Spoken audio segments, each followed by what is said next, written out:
Hello. Hello, everybody. Thanks for coming in tonight. Before I start, I'd like to acknowledge that I'm broadcasting tonight from the lands of the Wongal people of the Eora Nation, and my guest is coming to us from the lands of the Wurundjeri people. I'd like to pay my respects to elders past and present, and extend that respect to anyone watching with a connection to the oldest continuing culture and the first storytellers of this place. Sovereignty was never ceded. It always was and always will be Aboriginal land. My name is Rory Green. I'm a writer, an editor, a digital media artist, and I'm the facilitator of this season of Toolkits Connect Digital Storytelling. Tonight, our industry expert joining us is Jini Maxwell. Jini Maxwell is a curator and writer based in Naarm. They work at Acme, where they focus on the curation of digital and interactive art, including video games. In 2021, they were awarded Best Gaming Journalist at the Samsung IT Journalism Awards. Yay! Toolkits Connect, which is part of this behind this session tonight, is a 12-week program for writers aged 30 and under to develop their skills in a unique and exciting online environment. Toolkits is run by Express Media, who've been around for over 30 years, developing, supporting, and promoting young writers through workshops that develop skills, through opportunities for constructive feedback and publication, like VoiceWorks magazine, and through awards and programs that recognize excellence. Toolkits Connect is generously supported by Australian Poetry and the Copyright Cultural Fund. This session is going to be recorded, and it's going to be available on YouTube as an ongoing resource in the coming days, and will be captioned. If you'd like to ask any questions for Jini and I to answer tonight, you can do so on Twitter using the hashtag EMToolkits, or via the live chat section on YouTube, which is that direction, I think. No, that direction. We'd love to answer them. So yeah, do pop them in. Tonight's Toolkits live session is titled Digital Curation and Critique. So we're going to be exploring the curation and criticism of digital creative work and the opportunities, professional opportunities for digital storytellers beyond authorship. How do digital mediums shape how creative work is curated? And in what ways is the relationship between creator and critic different for games and other interactive media? That's what we're going to be talking about. I'm going to be talking about it with you, Jini. Hello. Hello. Thank you so much for having me. Thank you for coming. This is so wonderful. I think the best place to start would be kind of your introduction into writing, your pathway into writing, and specifically your pathway into writing about games. Well, it feels pretty fitting that to kind of broach that topic in Toolkits on like an Express Media platform, because I started out as a baby poet, something I do still do. In fact, I have a poem coming out in Overland on Friday, which is exciting. Congratulations. My first ever publication was in VoiceWorks, like a million years ago. They do really incredible work supporting young poets and writers and editors, and just can never stop singing their praises. But yeah, no, I started out as a poet primarily. And that, I think I was always interested in kind of multimodal and experimental forms of creative writing practice. So I was very, very quickly drawn towards zines and zine culture. I have made many zines in my time, and comics. And I think through that culture, which is very kind of like community driven, quite non-commercial, really focused more on making the opportunity, getting and sharing opportunities to make exciting things rather than making work for a kind of commercial niche. I found a little video game culture in Melbourne that totally shares that ethos. And I had never thought of video games as fitting into that world at all. I'd always thought of them as something quite I suppose, like unassailable and commercial. I enjoyed video games. I had played I played a lot of Harvest Moon in my life, as well as Pokemon and a bunch of others. But I'd never really thought of them seriously in terms of a kind of creative artistic practice. And I had kind of never thought of them as something that people made. They just sort of existed in the same way. I suppose I'd never really thought of like a Marvel movie as something made by people. It just kind of, or like a Pixar film, like they just seem to like turn up at commercially useful times in the year. Yeah. You just see them in a shop. They just Yeah. they just pop out of the kind of ground beneath the store, and then you can take them home. And yeah, Exactly. I totally get it. They have a little farm of some kind. They just sprout up. So this is like finding these this like trash game zine culture sort of scene really got me excited about games as an artistic practice. And pretty quickly I realized that the same people making artistic personal twine games, or making games that were designed to delete themselves, or games that were just in-jokes, video games that were just in-jokes between particular friends and kind of wouldn't have any meaning to people outside of that joke, were actually also making commercial games. They were working on independent games. They were working on bigger titles. And I got really excited about that way of working and the work they were making. And I wanted to bring it more into conversation with the arts practices I knew, which were writing and zines and comics and other kinds of writers and artists. So I think my way in has always, interestingly, been a combination of curation and critique. I don't think there was a time when I was doing one but not the other.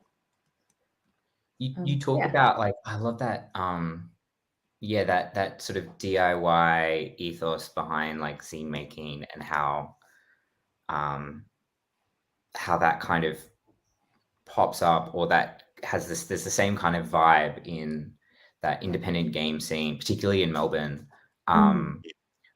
When you kind of sought to kind of bring these two things together and start writing about the games that you were like, the games and the game makers you were meeting and experiencing, what was the kind of reaction at the time from like the games community? Like, was it kind of was it something new for them to kind of be exposed to zines, or did they have that kind of see those connections, I guess, that same like DIY mentality? I think a lot of them had that same DIY mentality already, kind of, on as like part of their like creative world. Like there are lots of little like digital like games culture kind of magazines and discords that are just run either by volunteers or people paid a really little stipend. They just do it for love and for fun. There are already people like Gemma Mahadeo and Alex Bennett who are making kind of gamey around the same time as me. We're doing kind of creative creative responses to, or writing about video games through zines and stuff. So I think that intersection definitely already existed. I just joined it. And you place it. That's it. Yeah. How does like, so I know that you've done sort of reviewing and write like kind of writing criticism about other forms like poetry, say for university and stuff. How does criticism about games and writing about games sort of connect with or differ from like other kinds of critique in writing? I think a lot of games journalists and people who write about games professionally come from marketing or like tech journalism backgrounds.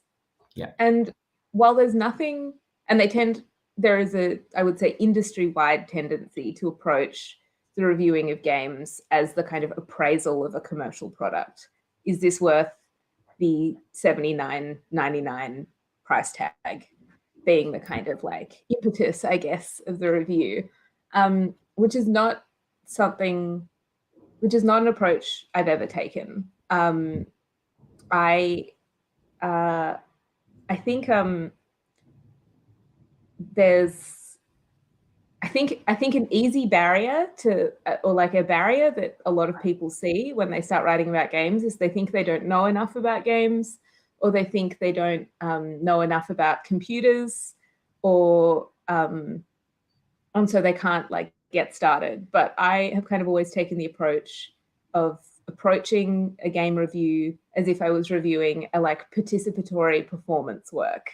You know, it's something that is designed to be delivered in a particular way, but my experience of it and what I bring to that experience is also unique. And both of those things can sit alongside each other, actually not in conflict at all. Which I think was how I gave myself permission to start writing about games. And, you know, you don't have to go the whole way into saying like, you don't have to go into like total personal essay territory, because I think that can be, while that can be really great, it can also be a kind of limiting your appraisal of a game to purely your own experience can also be limited to framing it purely through your own like life experience. Has its own limitations, I guess, is what I'm trying to say.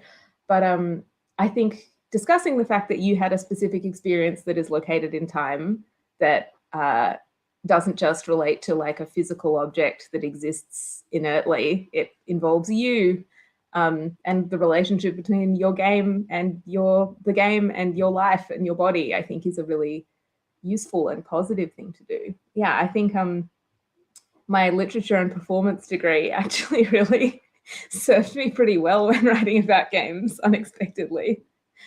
Yeah, nice. I totally get what you mean about sort of having your personal experience and your kind of your sort of your sensory experience with the games as like an entry point, but not the kind of be all end all. And that it I guess thinking about not just writing reviews or critique of games, but of other art forms, you know, it becomes a really like a jumping off point to sort of to start considering how other people are experiencing this, or how your experience connects with others or differs, and what that says about the game. It says about the work itself, or about the kind of audience that's responding to it. Yeah, I think the reason I sort of like paused when I started talking about the importance of personal experience is I think there is kind of a danger in starting and ending with personal experience when talking about another artwork. But I do think it's a really useful jumping off point. Like when I find myself having like quite a personal, emotional, in fact, I try to do this to any reaction that I have to a game when I'm reviewing it.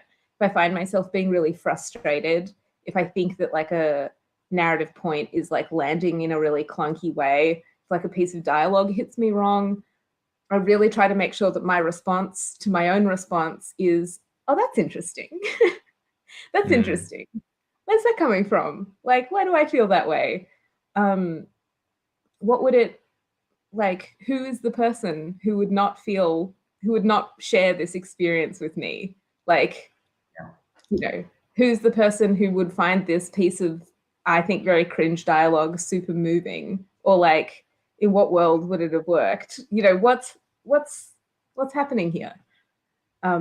Yeah, it doesn't have to be purely, all reviews are subjective and should be subjective and should know that they're subjective, but you can use that subjectivity to kind of branch out, I guess is what I'm saying. Yeah, cool. Is it are there kind of were there moments in your kind of over the past couple of years of like writing reviews for different outlets that maybe had like a, you know, you think have like had a major impact on how you look at games criticism, or like other reviewers, or you know, essays that are kind of like key reference points for you? Oh yeah, for sure. I think the piece of writing that got me really excited about writing about video games was Yusuf Cole's piece on Yusuf Cole's piece on Cuphead. Right. I think it's called Cuphead and the Racist Spectre of Fleischer Animation. Um, Cuphead was this very successful artistic indie game that came out in I think 2015 or 2016. It's a very challenging, like, known for being very challenging. It's also known for its like very beautiful art style, which draws really heavily on the kind of golden age of American cartooning. And Yusuf Cole wrote this really, really excellent piece about he's a Black, I think, American critic. And he wrote this incredible piece on how deeply racist that art style was and what it means for a game like Cuphead to use that art style and remove some of the racist tropes, and to, like, I suppose, respond to the racism inherent to the art style just by removing the most obvious racist tropes and recreating everything else. And whether that was like what that meant, I suppose, as a piece for its role in a piece of art history and its role in a piece of its role of as a piece of work in itself. Really, really incredible essay. Highly recommend everyone read it. Yeah, I haven't read That was that. the first one that got me really excited. Gotta look this up. And yeah, hopefully we can drop it in the YouTube comments at some point tonight. I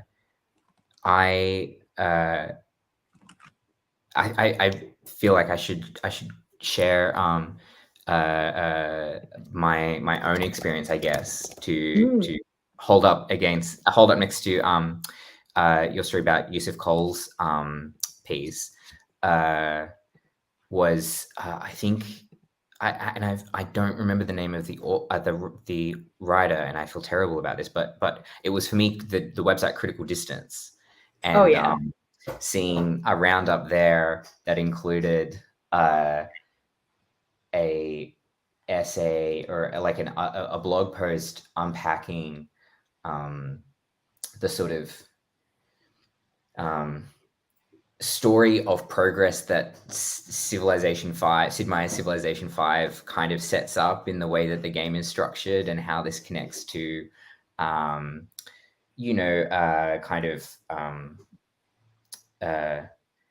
ideology of like Western scientific development and imperialism, and as a game that I had I probably clocked like 500 600 hours in before, like up until reading that. It was just and having like read lots of little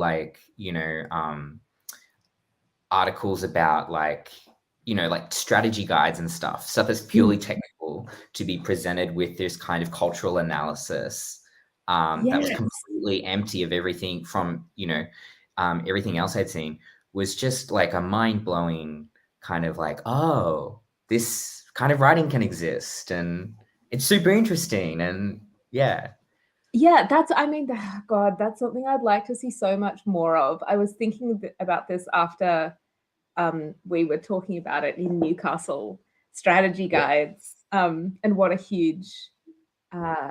massive piece of digital culture they were for so long, and how important and how imperfect their information was, and how good that was. Like, I would love to see now I think that's the kind of writing that gets me really excited when people talk about, games that never really did very well, or never came out, or how, a particular rumor about a game was proliferated, or a prolific guide writer from 2002. That's the stuff I want to read. I love that. Like it's I think coming back to your idea about that personal experience, it's not necessarily entirely a personal experience, but what are our kind of shared experiences, or, how does the game provide a moment of a point of connection between a person and ideas, or people and other people. I'm just like, I don't know how long I can oh wait, I found it. Just give me one sec. Yeah. Just speaking of strategy guides, I have my Kingdom Hearts 2 strategy guide here and it is it's so weird thinking now, like, the games that I play, like, I don't know, it's just incredible that all of the art style that's kind of documented and captured here, these like, endless kind of item stat sheets. It's just a beautiful, a treasured artifact. Yeah, absolutely. I'm gonna pull out a book from my shelf as well. Please do. Okay, no, I can see it. Sorry, give me one sec.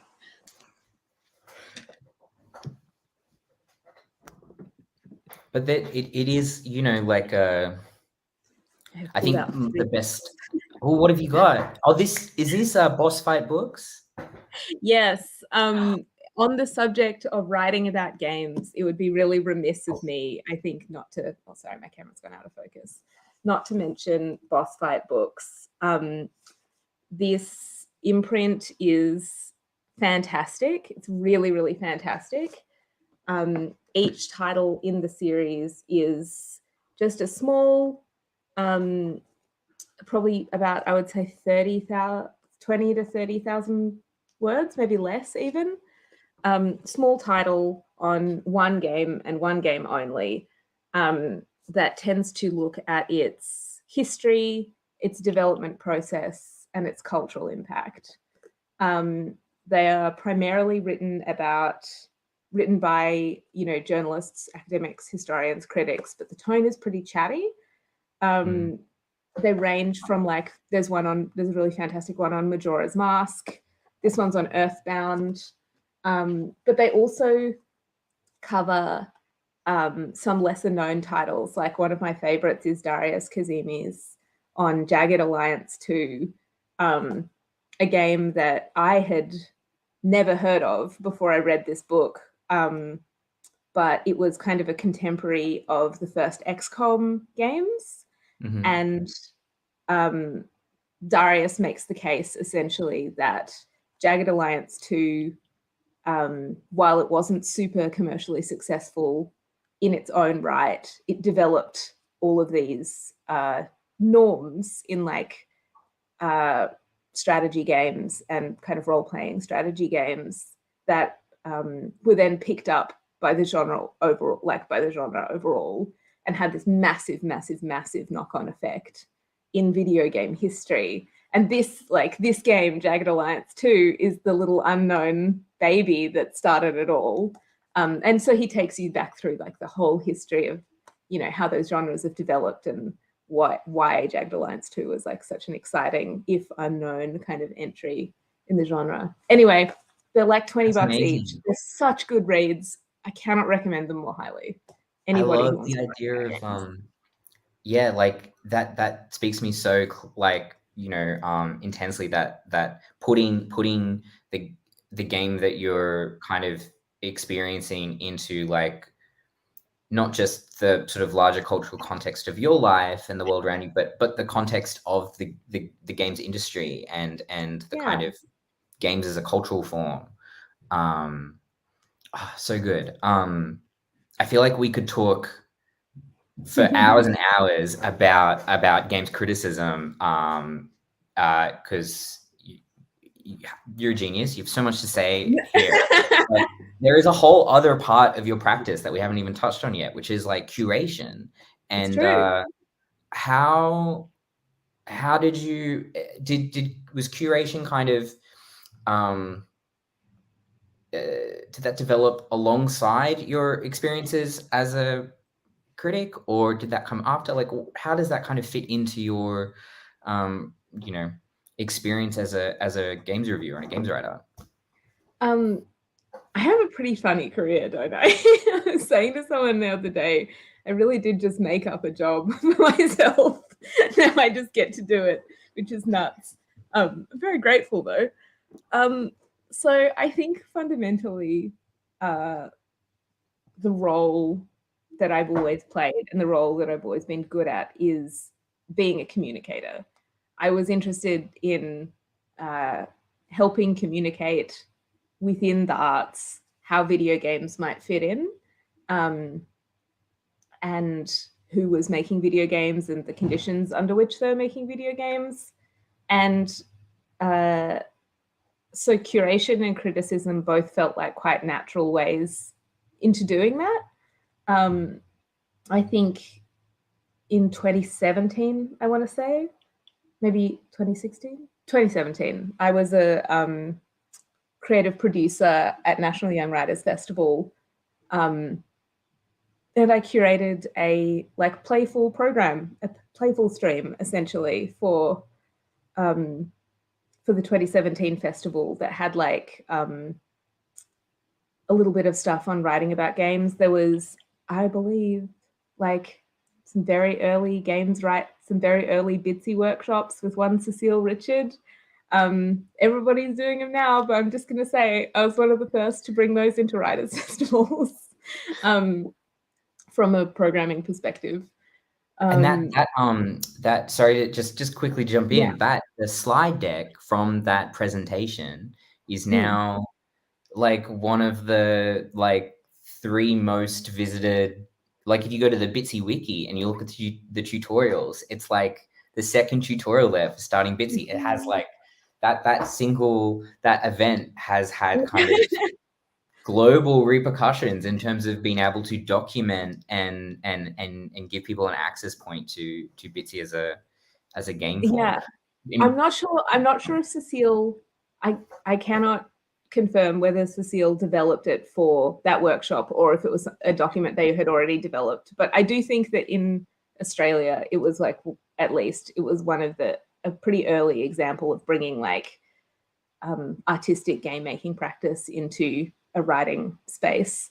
Yeah. So I think for me, criticism and curation have always they have always served the same end, which is making games explicable. Not, and I always feel like I want to be clear about this, I don't see my job as like promoting video games or trying to convince people that games are good. I just want to give people a way of thinking about them that is more informed and accessible. I think a lot of people's opinions on games are quite understandably they hold themselves at a distance from them. They don't want to engage. Commercial games culture is quite actively uninclusive. You know, it is not welcoming. That's, I think there are pockets where that's starting to change, but for a long time, I would say that's very actively been the case and does continue to be the case. So it makes sense that people don't want to engage or don't feel like they have ways to kind of start thinking about games in a kind of to start thinking about or engaging with games. I just want to give them opportunities to do that. And if their response is like, okay, I've given it some thought and I hate this, that's absolutely fine. I just want to give them the tools. I just want to give people the tools to think through it, I guess. Yeah, it's interesting to hear you say, like, talk about the kind of how the sort of larger games industry can often be kind of hostile and exclusive to certain groups, and it's interesting to kind of contrast that with your story about like your experience coming into games writing through this very what sounds like a very welcoming, inclusive community in the kind of independent sort of local space. It seems like, would you say that part of the kind of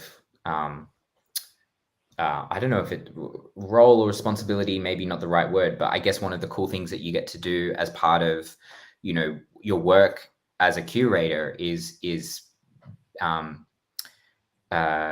provide a voice and get to be able to elevate the kind of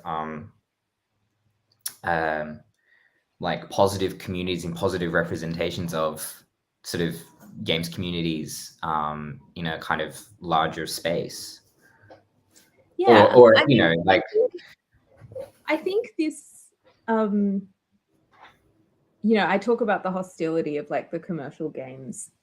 I guess the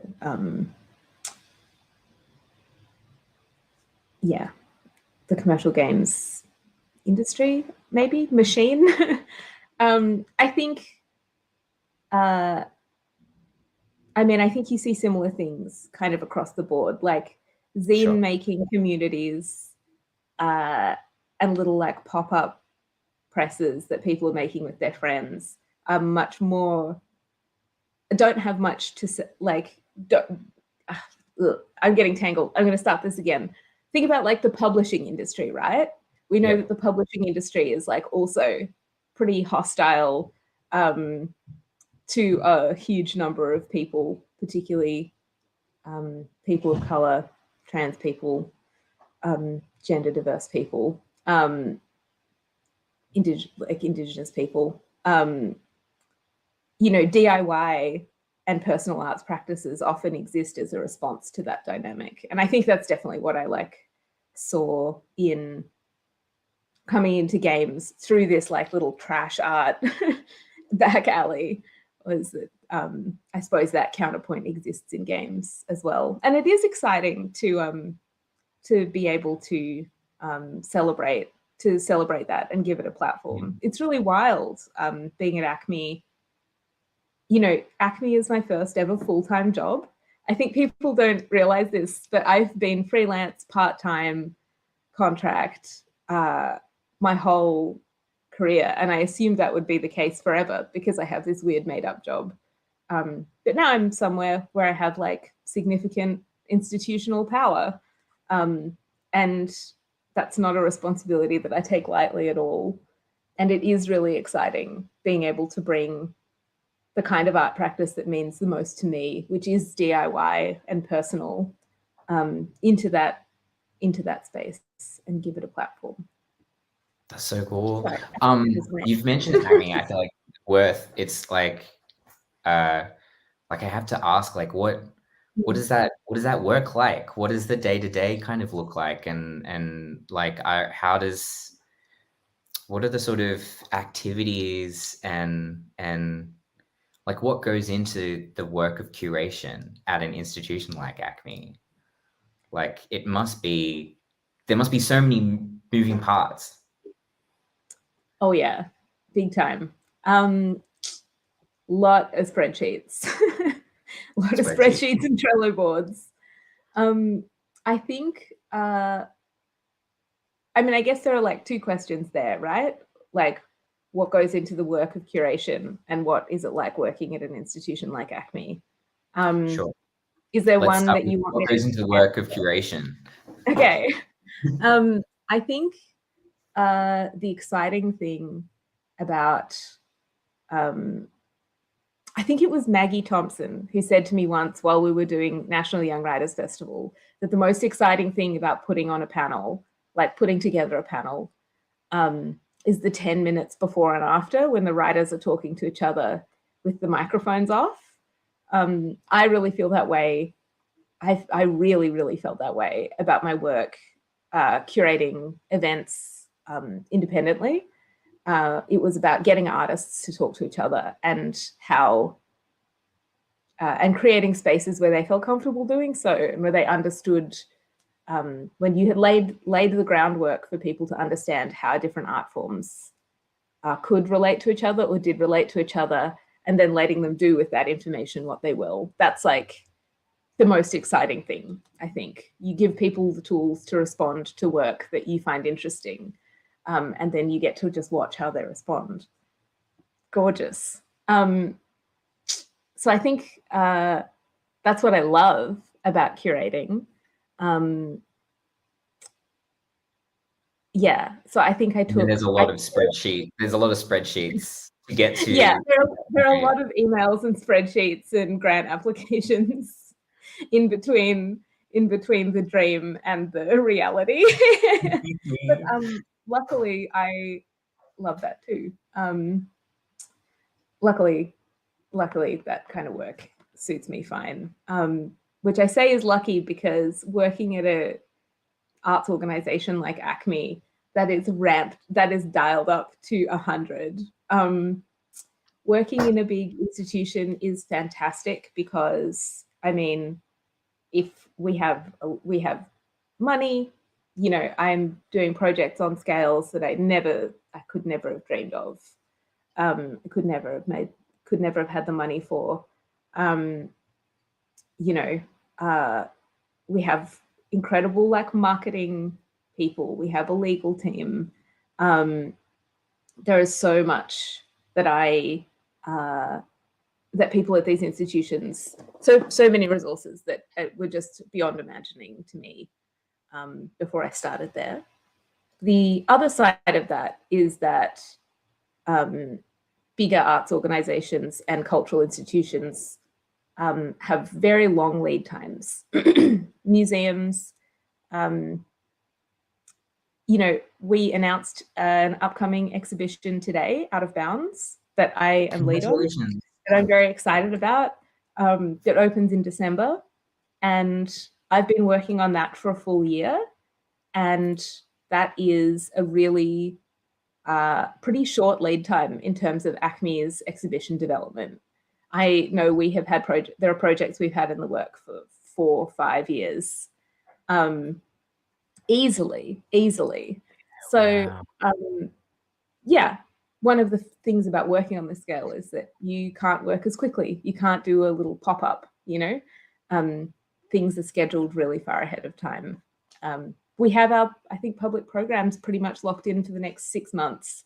If somebody comes to us and says, I've got this great idea for a thing I want to do with you in March, I know from coming from a DIY background that 4 months seems like a massive lead time, but to Acme, it's absolutely nothing, you know? Yeah. So there are pros and cons, I think, to working in both spaces, whether like independently or in a big institution. And I think both play a really massive and really important role. And when, in my opinion, when all is working as it should be, institutions and organizations like Acme should be and can be really supportive to like independent and smaller like curators and platforms and artists. And there can be a like symbiotic, a community relationship there. Relationship. I was gonna say, like, when you're describing the kind of lead times and the resources and stuff, I'm like, I'm thinking about the sort of experiences I've had of kind of like DIY style exhibitions and stuff, and it must be like a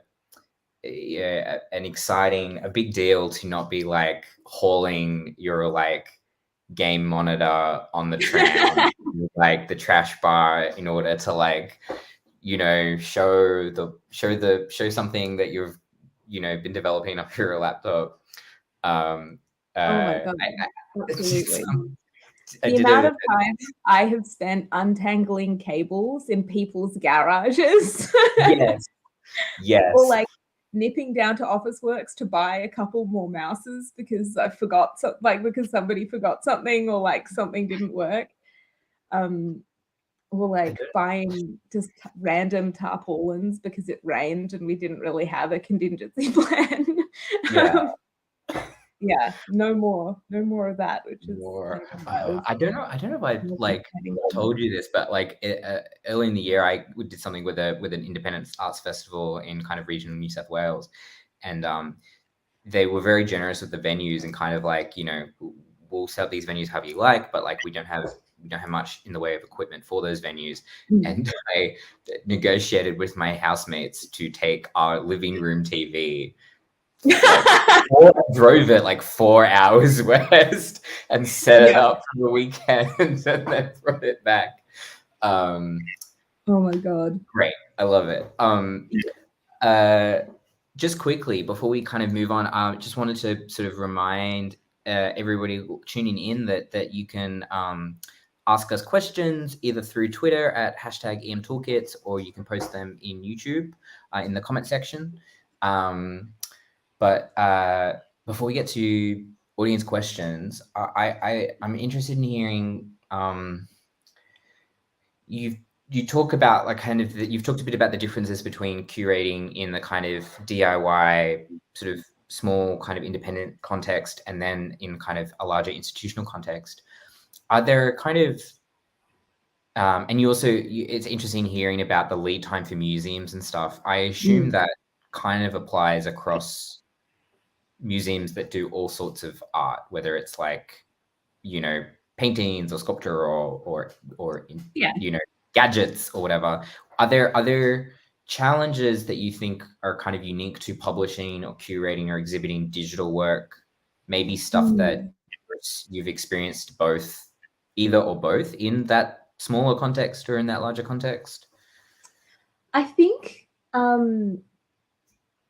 I think this is the challenge that got me kind of excited about curating video games and digital work in the first place, which is that so many people see a keyboard or controller and don't want to touch it. Like their first reaction is like, no, it doesn't actually matter at all what's on the screen. They just see it and they think, no, it's not, I don't want to. It has bad associations for them. That's the thing that they use to manipulate spreadsheets. I don't want to. I thought I left you at the office. Or like, they're like, yeah, that's that loud, that's the thing that, you know, video game controllers, they look at them and their immediate association is like kids, violence, loud noises. They just don't want to bar of it. And I think that is a fascinating challenge. And it's one that I'm always really excited to take on. How do you address that? Like, I'm thinking about alt controllers, but I'm sure there is there's lots of ways of going into.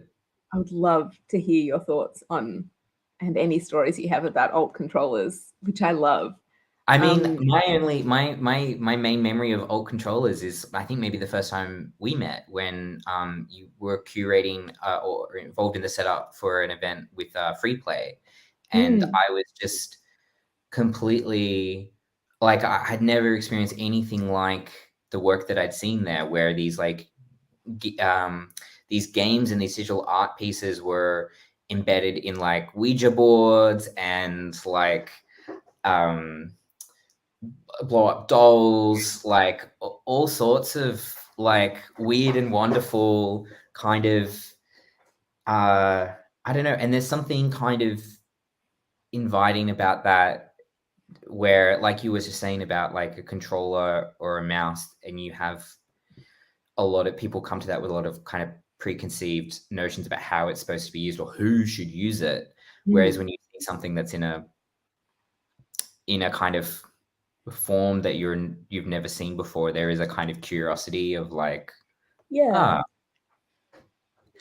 maybe this is for me to kind of approach, or I need to know what this is about. Was this the little pop-up we did at National Young Writers Festival in the library?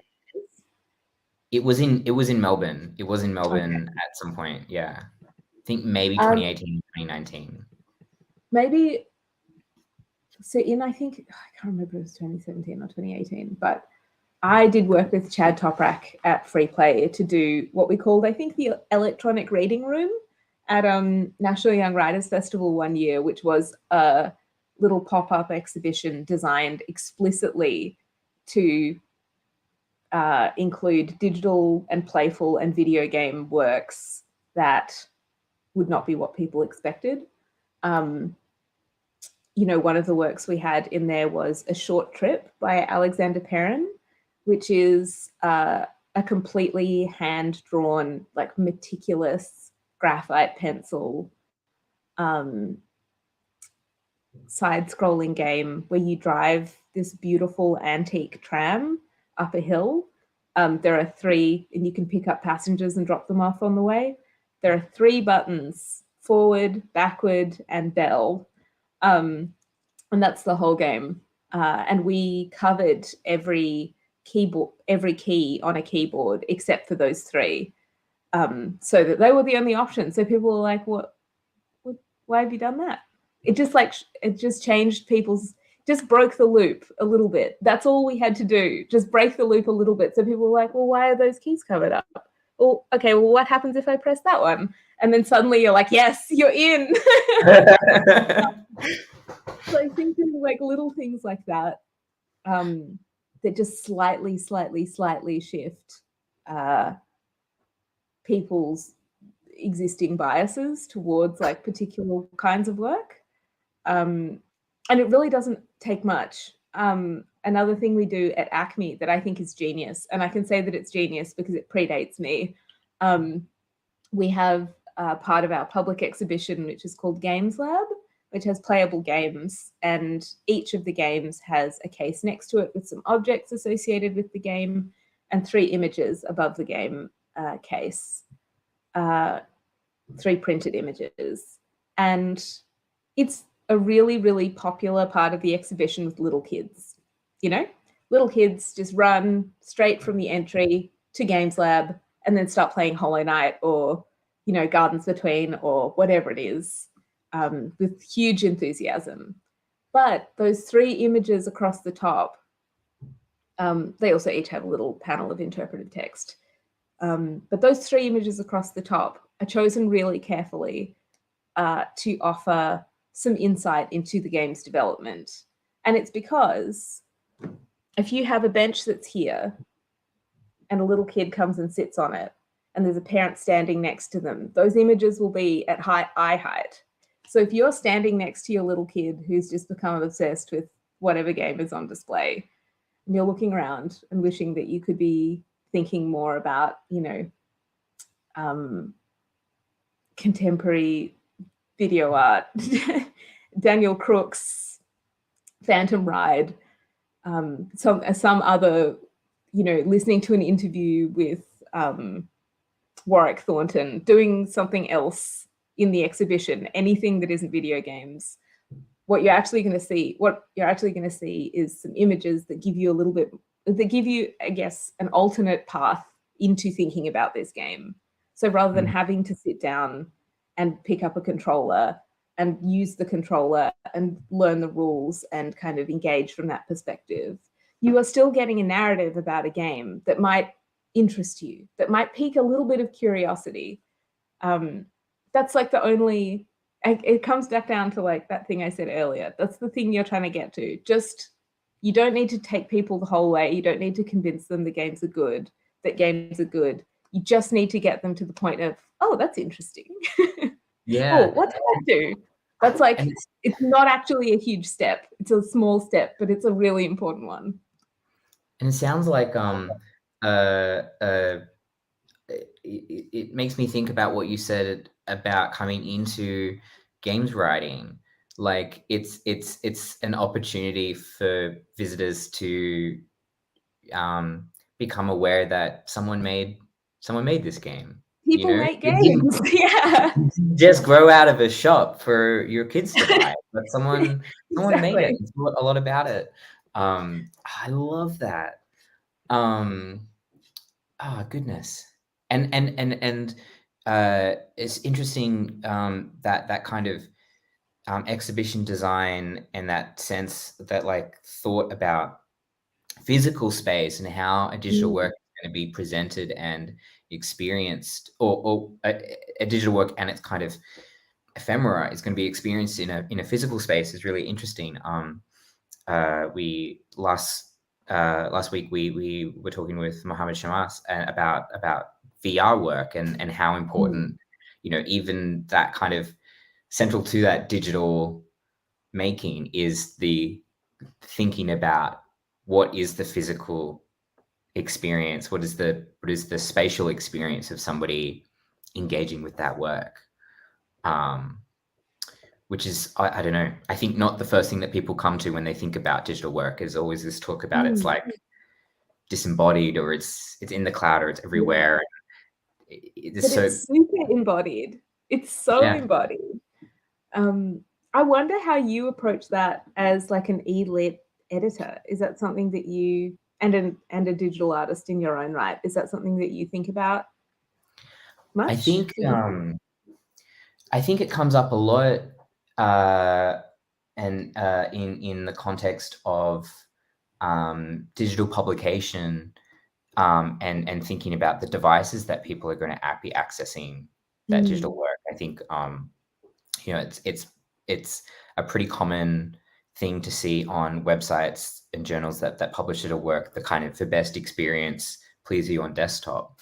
And I had a really interesting conversation with a friend, Tim Bustel, about like kind of pushing back against that, or kind of, you know, encouraging artists to properly seriously consider mobile devices and what it would mean to experience a work in that way, when you know, you look at the kind of visitor traffic for most websites nowadays, and the majority of people are accessing on a mobile. Like the days of people having a desktop, or sometimes in some cases even a laptop, are sort of, it's not like it was.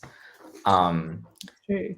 I really want to, there's one question I really want to get to before we kind of go to audience questions, and it's around people coming into digital curation or criticism. What advice would you have for people who want to get into that space, who are interested in sort of practicing and learning more? What could they do, or where would you point them to?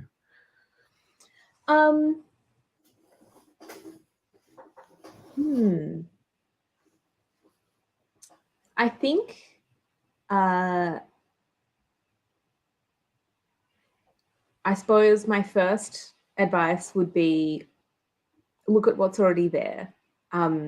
Look at who is already doing what. Not just Acme, but like, you know, Free Play do incredible events. They do an annual showcase of upcoming kind of personal and emotional games called Parallels. That's absolutely beautiful. I would recommend anybody who has any curiosity about games as an artistic practice to go to Parallels as much as they can. The RMIT grad show is always really incredible.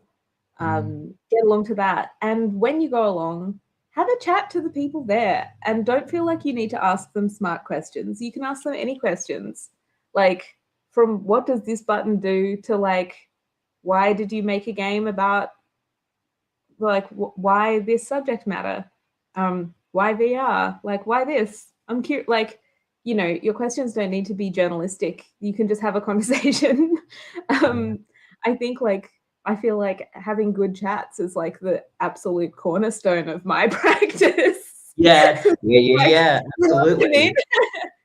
People like underestimate that. I think like you can just participate in the community. Yeah, recognizing that for me, my mantra is everybody's just some guy, and you just got to remember that where you're, whatever space you're in, 100%. You have, you know, you shouldn't feel like you can't talk to anybody or introduce yourself to anybody or say hi. I got really good advice early in my writing career, which is you can just email anyone. You can. You can literally email whoever you like.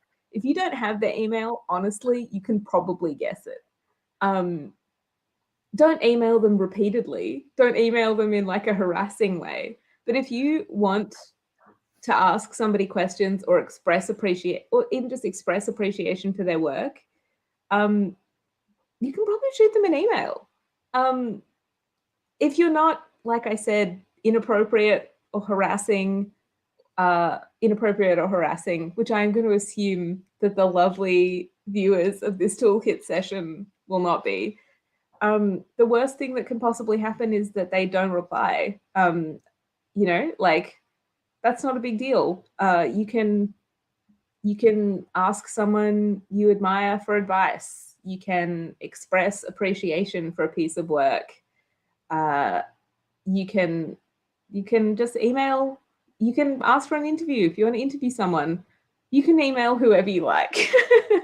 Yes, I love that. I wholeheartedly back that as somebody We who had this experience, Rory. I feel like we had this experience when we were co-editing Cordite's game, where we had this like list of our absolute dream people who would just like love to commission, and we were like, oh, we'll never get them. Everest Pipkin, Stephen Sexton, oh, they're too good for it. Well, we'll try, we'll give it a go.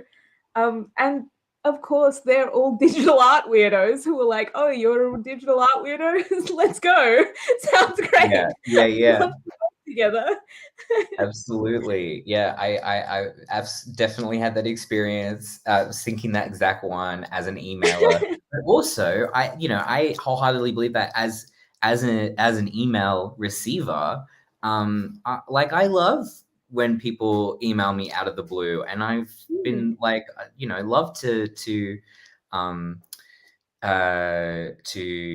help someone out or answer a question, or like, I think I'm very passionate about the things that I do and the areas that I talk about. And so for people to ask a question about it, it's like, yeah, of course I want to talk about it. Like, totally. Yeah, hell yeah.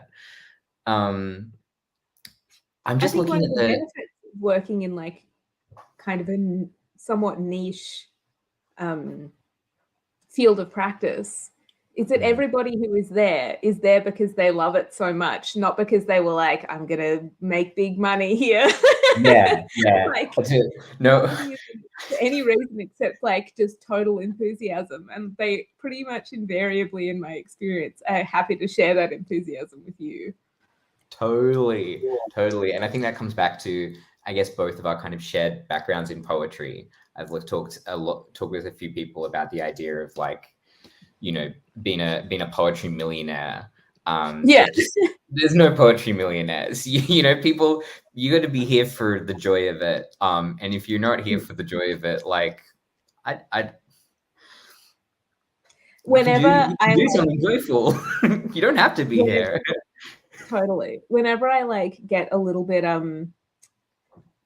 like either start feeling like getting a bit egotistical, like, whoa, I'm doing like such important work here, or when actually I'm just a digital art weirdo and that's great and fine. Or whenever I'm like, I don't know, like, oh, this is hard and niche, and what if people don't like care about my work or whatever? I think about Anne Carson's bio, probably one of the most celebrated living poets, and her bio, her like writer's bio on all of her books is Anne Carson was born in Canada and teaches Greek for a living, I think. Like, that's the whole, it's like teaches Greek for a living or teaches writing for a living. Like, so plain, to the point. That's my goal.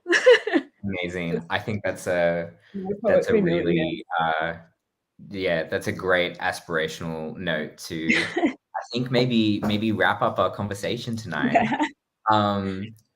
Thanks to everybody engaging in and dropping comments and stuff in the chat tonight. Thank you so much, Jini, for hanging with me for this hour. where can people find your work? I primarily work at Acme now, on exhibitions like Out of Bounds, which I'm only spruiking this hard because it was only announced today and I'm very excited about it. All the way. But I also write, usually, not so much this year, but I'm starting to get back into it. I write freelance and still curate independently. I'm on Twitter and Instagram at Astroblob. I have a website that I very rarely update that is just jinimaxwell.com.au, jinimaxwell.com. I should know that. Yeah, that's where you can find me. And you can email me, helloastroblob@gmail.com. You can email anyone. I'm anyone. Love an email. Thank you so much, Jini. Just a reminder that to everybody tuning in that the session is going to be available on YouTube and will be captioned in the coming days. If you'd like to revisit tonight's conversation. And thank you so much all for tuning in. Have a wonderful evening, week, year. Bye. See you later. Bye.